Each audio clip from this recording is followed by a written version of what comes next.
ओम नमः शिवाय।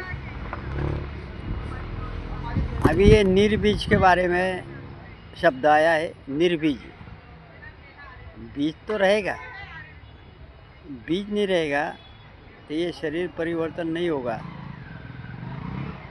जो होनी होती है होना नहीं होगा। जो वस्तु किसी घट जाती है, कारण नहीं लगेगा तो वस्तु घटेगी नहीं, घटना भी हो जाती है। इसलिए कारण तो लगना तय है। बीज निर्बीज तो नहीं होगा। निर्बीज कैसा होगा? जो आत्मा है, आत्मा को निर्बीज बना देने का, आत्मा को मुक्त कर दो, ऐसे निर्बीज हो गया।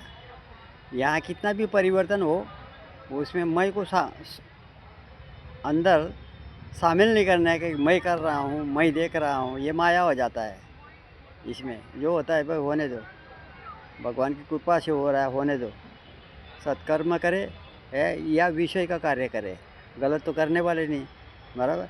और जो होता है होने दो, और हो गया तो हो गया, गया तो गया। ऐसा वैसा भी नासज है। ये मृत्यु शरीर है, उसको नाश है। अगर भोजन बना होगा, अगर नहीं खाओगे तो 3-4 घंटे में उसका नाश होना का शुरू हो जाएगा। ये नाश है, और शरीर को भी नाश है। अगर 3-4 घंटे कहीं गया नहीं, आप ये शरीर जो उठ के कहीं गया नहीं, 3-4 कलाक तक तो मल मूत्र उसका तैयार हो जाता है, उसको भी नाश है। खाए तो भी नाश है, नहीं खाए तो भी नाश है, शरीर को भी नाश है, सब नाश है ना। लिमिटेड है इधर। ये प्रकृति से जो सृष्टि बनी उसको भी नाश है, क्योंकि भगवान के प्रकृति से बनी है, और ये शरीर भी उसकी प्रकृति से चल रहा है। ये तीनों गुण उनके प्रकृति से चलता है। तो आदमी को क्या है, वो समझ में नहीं आता कि चला कौन रहा है। ये तो मृत्यु शरीर है ना, इसको नाश है। नाश है, इसके लिए कुछ कहीं घाव लग जाता तो अच्छा हो जाता है। अच्छा क्यों होता है? क्योंकि उसको नाश है। इसके लिए अगर लग जावे तो अच्छा होना नहीं चाहिए। मृत्यु नहीं ना, आत्मा को मृत्यु नहीं है ना, उसको घाव लग सकता। ना आना है ना जाना है, ना जन्म है ना मृत्यु है, उसे दोनों से परे है। तो ये शरीर खाली आना जाना होता है, इसीलिए उसको घाव होता है तो अच्छा भी हो जाता है कि जब तक उसका मृत्यु नहीं होता, जब तक सही भी हो जाता है। इसीलिए जो दिया गया है ना, निर्बीज, बीज तो रहेगा, कार्य नहीं भाई। कार्य होगा नहीं तो शरीर चलेगा कैसा? भोजन करना पड़ेगा, आँखों से देखना पड़ेगा, लेकिन ये देखना पड़ेगा कि हमारा भाव कहाँ जा रहा है। भाव कुछ अलग कहता है और भावना कुछ अलग हो जाती है।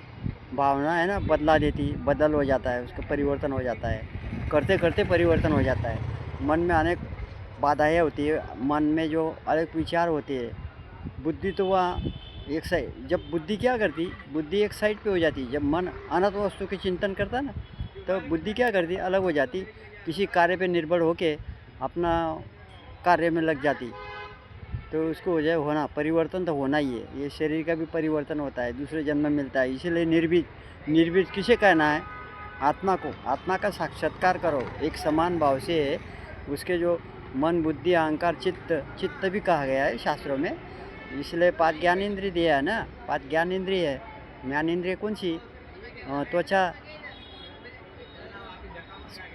स्तोत्र, नेत्र, जीवा, नासिका, ये ऐसा ये है ना। उस पे सब बीज बोया जाता है। और तीन प्रमाण है, दृष्टि प्रमाण, शब्द प्रमाण और अनुमान प्रमाण। दृष्टि प्रमाण में क्या हेतु दिखता है, खाली धुआं। अब उसका कारण का कहाँ पता लगाए? क्योंकि कारण ही शरीर है। शरीर क्या है? कारण। बिना कारण का तो कार्य होगा नहीं, ये तो सबको पता है। जितने महापुरुष है, कोई भी भक्त हो या संत हो, सबको पता है बिना कारण का कार्य हो ही नहीं सकता। ऐसा है। इसलिए ये ध्यान रखना पड़ता है कि कर कौन रहा है, क्योंकि कारण दिया है इसलिए जीवन जीने के लिए। ये इंद्रिय 25 तत्व जो इंद्रिय है वो शरीर के नहीं है, तो उसको संभाल के चलाने का होता है। दृष्टि से क्या देखना चाहिए क्या नहीं देखना चाहिए, ये शास्त्र कहता है। आधुनिक दृष्टि से शास्त्र कहता है कि क्या देखना चाहिए क्या नहीं देखना चाहिए। ये आँखों को तो नहीं पता होता है, लेकिन मन को पता होता है, विद्या को पता होता है। समान भाव में देखना चाहिए।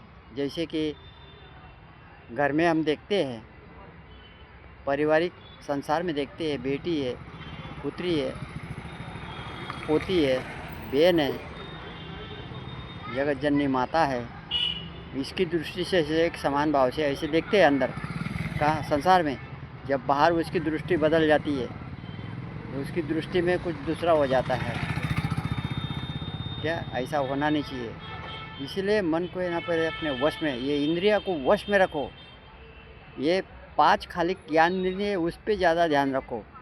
और कर्म पे आता है ना, तो कर्म पे धर्म में रहना चाहिए, धर्म रहित कर्म करने चाहिए, तब जाके होगा।